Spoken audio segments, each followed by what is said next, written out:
Hey folks, it's Kary Oberbrunner. I have with me James Sommerville on Blockchain Life. How you doing today, James? I'm doing great, Kary. Thank you for inviting me along today. Just to have a conversation. Excited. Oh man. Well, first of all, you got a good haircut. I'm It's just a saying. trend. I like it. I like it. And are you a fan of art? I love some of that stuff in the background. What's all that about? Yeah, maybe we'll get into that. I'm a creative by trade. That's been my journey thus far. Um, I guess before we get into Web3, my career started at Web minus three. So I was always in the creative field, and I like to surround myself with, one, the old saying, good people, but good artwork as well, and great execution. Wow. So this is fascinating. Now, did you go to school for art or how did you get into it? Yes, I was in the UK. Didn't really succeed too well academically, so it felt like art school was a kind of I was pretty natural with a pencil, not a pen. So yeah, I did art school. I studied graphic design in the UK, Northern England, and that was in the early to mid '80s. And it felt like more of a hobby then, but it blossomed. It turned into a career. We launched an agency from my grandmother's attic bedroom when we were Wow. 19. And that project ran for 25 years as a, let's say, a traditional graphic design studio that evolved to a branding, design thinking, sort of mini global agency. I love it. What were you just curious, because when we get into Web3 in a moment, I'm sure we'll see the overlap. But what did people hire the agency for back then? Well, I guess we came through that um, as Apple Macintosh. So the first thing we bought, we were founded by actually a charity in the UK called the Prince's Trust, headed up by His Royal Highness the Prince of Wales. Wow. They gave us £2,000 in 1986. That felt like a jackpot of seed funding. So that 2,000 British pounds we invested into Apple Macintosh, one of those first generation. Well, Yeah. certainly it felt first generation Macs. We just saw the light in the digital context of what was prior to that, all on drawing boards, with the old fashioned sort of artwork. So from that very first year, we got the taste. We got the taste for technology. It was very primitive. Our phones are probably 150, 200 times faster Yeah. than that early Mac, but still, we were on a journey. And I think what we started to do was offer our design work through this expression of digital art. When I say digital art, late '80s, early '90s, still quite raw, but we became recognized for that as an agency. I love it. So it's almost like, I don't know, maybe that you would disagree, but Andy Warhol was kind of on the cutting edge in his day of pop art, where he was looking at what was marketing and what was going on in culture, and then he would do art around it. You're almost, would you say, digital pop art? I mean, I don't know. Yeah, I mean, looking back now when we see all the digital work and the rise of the NFTs, my partner Simon Needham and I, we kind of still all friends, and we published 5 design books called Noise, and it was just this pure digital expression. Mm. And we look back at those books now that are 25 years old and real print on with real ink, and we think they were in many ways now we almost have the opportunity to walk through those pages and immerse Wow. ourselves into that quote 90s digital era that we still have. We don't sell 10,000 characters PFPs, but we have 10,000 layers on a page. So it's really interesting drawing the connection between what was and where we all were and what's happening right now. Absolutely. Absolutely. Well, now let's get into Web3. How did this happen? And give us the story. Yeah, I think like everybody in the last kind of 4 or 5 years, things are constantly changing. So, growing up as a designer, someone who's in branding, and prior to my passion now in terms of this space, I joined Coca-Cola for 5 years. Oh, So wow. I was the VP of Global Design for Coke, which is a great honor for any designer. It's such a huge stage. I think what I started to see then was this idea of being able to reach out to a community of creatives, not necessarily always rely on a traditional agency. So by going to a community and building that sort of connection with individuals, one, you get sort of you're moving with agility. You are actually giving opportunities to designers who maybe wouldn't get the chance to work on a Coca-Cola brand. And this kind of gave me a thought around, I wonder what the future of an agency model looks like. Does it need to be in a very cool studio in, I don't know, Brooklyn or London or anywhere else that's super cool and expensive in the Yeah. world? Or could it be? So I departed Coca-Cola in 2018 and just had this idea of a distributed agency model. I didn't really know even how to define it then. Wow. Things were catching my attention out there that, and along came the pandemic, and along came the rise of the NFT and cryptocurrency and blockchain as a whole, and it just felt then that's the space that I think is the future of a creative agency. We're still all in the very early stages of it, but that really pushed me to Web3. It makes sense. So, by the way, do you still have connections at Coca-Cola, or are they all gone now? No, I have like many friends at Coca-Cola. I loved working with the team there. By the way, What did you ever see your name on a bottle? I often get asked, people say, hey, why didn't they have very exotic names around the world? Why wasn't my name on a can or a bottle? I was like, okay, sorry. Maybe That's in Web3, maybe in Web3 yeah. we can have everybody's name in the world on the bottle. Well, I was just reading last week, and I believe Coke is entering the Metaverse. Yeah, well, the interesting thing about my, the projects I work on now, working with really fantastic brands who are, in this strategic mindset now. What is our metaverse strategy? And they'll be at various positions on that journey. Some are starting to sort of like test and learn with NFTs because that feels like really low hanging fruit, a good Mm, opportunity to just, see how a community reacts. But ultimately, yes, the goal and the ambition for most brands will be, how do they show up in this new world, in this metaverse, and how do we bridge the connection between the physical and the digital? So there's a kind of an experience both sides, but it's still the same brand. wow, I love it. Hmm. So well, let's go into this area now. What are you doing today for clients? If somebody says, "Oh my gosh, I heard about you, James. I want to hire you." What are you helping them do? So, schooled in traditional branding from dealerships to packaging in supermarkets. That's where you'll find my work. So, Wow. what we're trying to do is hold the hand of those great, iconic, real world brands, moving them across into this Web3 space. It's a step-by-step process, but what we would like to think we can do is bring the integrity and the authenticity of these great brands in the real world, not lose any of that. And so when it does show up in metaverse or some blockchain-based experience, it still feels familiar. Mm. We had a saying at Coca-Cola about good brands are familiar yet surprising. Ooh, that's good. I'm gonna And write as this down. consumers, if we don't feel familiar, we feel maybe somewhat scared or disconnected from a brand. So that familiarity sort of breeds that emotional connection. But we also want to know that the brand is progressing and not becoming staid or boring or all those kind of things. We like brands to feel like they're going with the times, if you like. So this familiar yet surprising is a great opportunity in Web3 for brands to bring everything, whether they're 50 or 100 years old or maybe 5 years old, but bring that in, but in the context of this new space. Wow.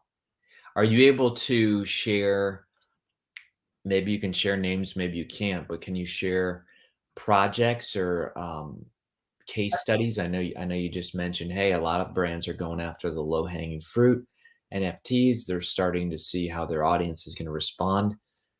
what I mean, I type in Metaverse and click news pretty much every day on purpose so that I see what's going on. Today's news was Lego, Hmm. Legos and, Epic Games, i.e. Fortnite, partnered to create $2 billion of seed money to evaluate how Lego is gonna show up in the metaverse.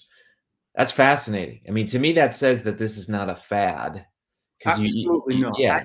I think if we look at the way we've been consuming content, I mean, let's just go to movies. Let's go to Disney. Let's go to Marvel characters. Let's go to sci-fi.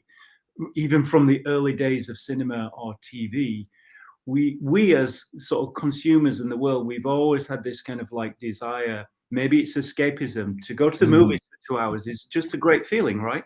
Yes. This idea has always been there. Now it's just becoming a little more immersive for us as individuals.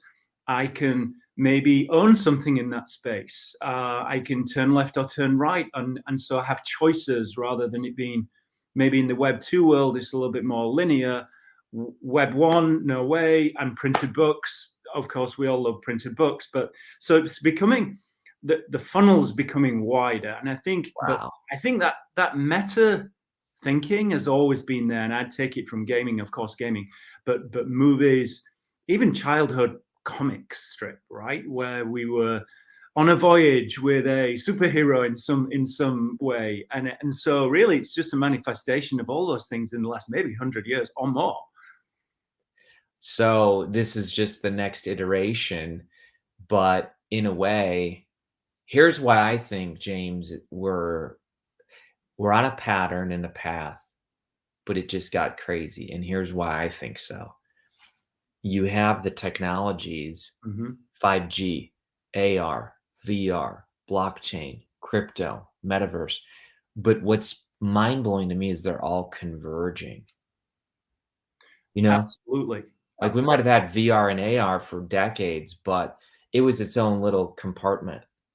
But now everything seems to be coming integrated. I also do think I absolutely agree that the stars are aligning. I also think if we look at the last difficult 2 years, Mm, being actually most of my probably 95% of my meetings have been done on a screen.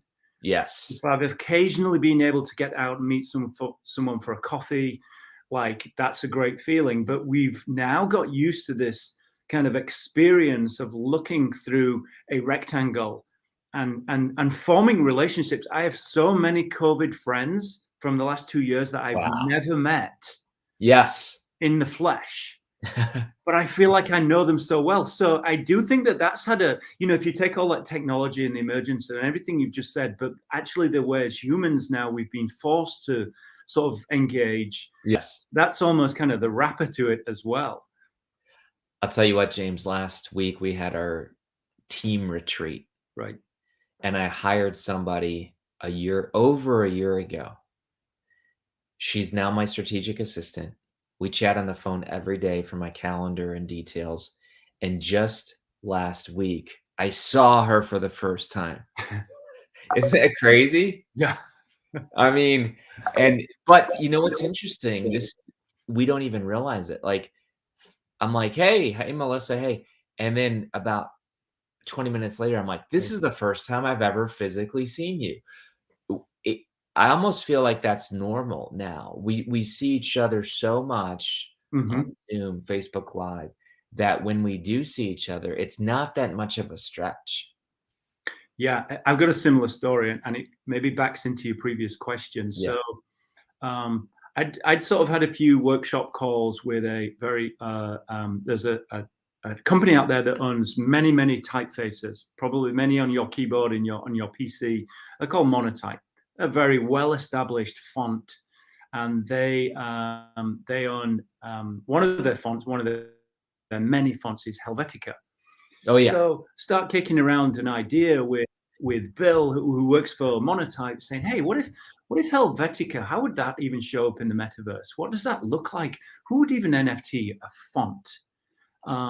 What's attractive about that to anyone? Don't know. So we started throwing around an idea last September, October, and we thought if we could find 5 designers in the world who could do some special things with Helvetica, well, that's turned into almost 30 global creatives. We're building an NFT gallery right now. I think I saw this. I'm not even kidding. I think I saw this last week. Were you in the news or something? Yeah, it's been mentioned, so I'm mentioning it here as well. We announced it actually at NFT LA and then NFT Miami. Yes. The drop won't happen till June, but we're just sort of seeding the idea now, letting the design community know. But what was really interesting about that conversation? Well, 2 things. I met Bill last week, and the first thing I said to him was like, "Wow, I've known you 2 years, Bill. I didn't realize you were that tall." You know, it's like small things, right? That Oh, we yeah. finding out other than just sat there and looking at each other like this.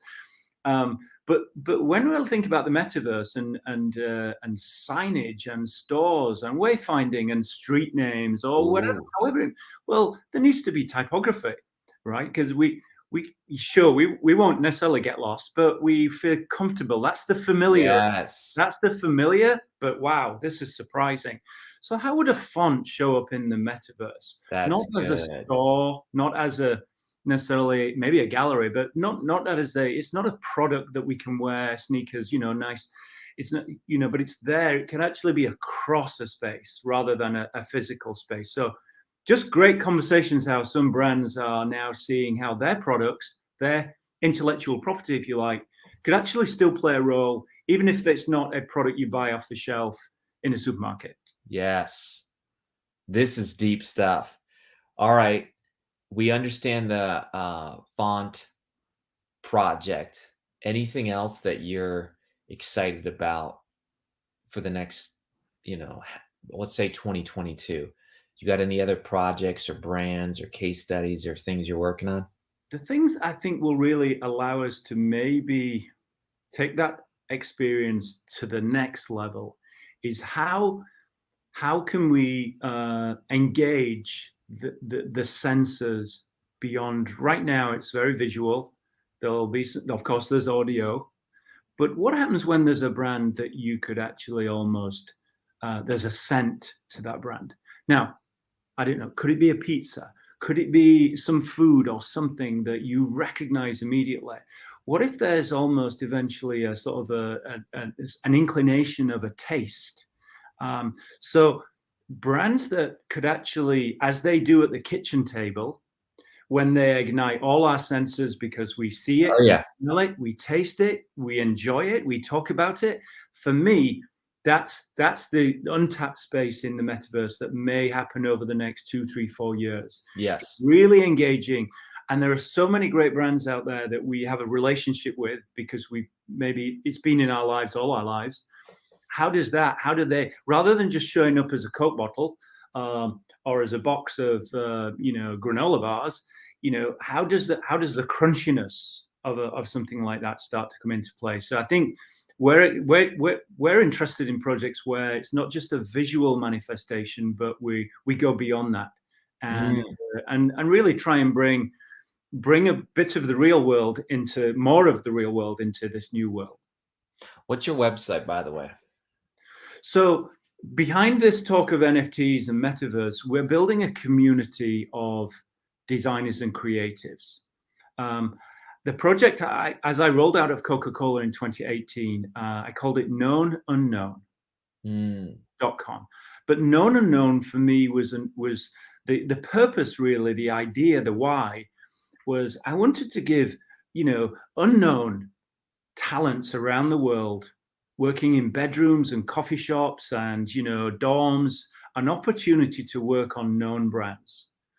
Can we create a stage for all this amazing individual talent around the world and give them the briefs that normally they wouldn't be able to work on a Coca-Cola or a Ford Motor Company? So Known Unknown is building this community, and we launched it last year with 6,000 creatives that have signed up, but I think we're just scratching the surface. Wow. Our oldest is maybe 85, 86. Our youngest will be like 20, 21. And they can mentor, share, educate each other. Kind of look for projects, look for collaborations. So knownunknown.com is where designers and creatives are signing up. And then on the other side of the room, clients come to us and say, hey, we have this brand, we'd like to do this, and we think that you may be able to put a team together. So we turn to our community and almost handpick the perfect team for that brand assignment, if you like. That So wants to get into Web3 or show up. almost every brand request is different, from hey James and known unknown, we need an icon for the brand, to hey James, known unknown, we were looking at NFTs, or we're thinking of purchasing some land, and what could we build on that land. So it's the full gamut of kind of like small but important things like a brand icon, all the way through to brand strategy, and then showing up in this new world. Wow. Do you have any synergistic relationships? Like, for example, my mind's blowing with I work with books and thought leaders and probably personal brands. Now, a lot of these people have companies too, but I'm wondering if you and I have some kind of collaboration too, where they want branding expertise on Web3. Absolutely. I think this is this uncharted space.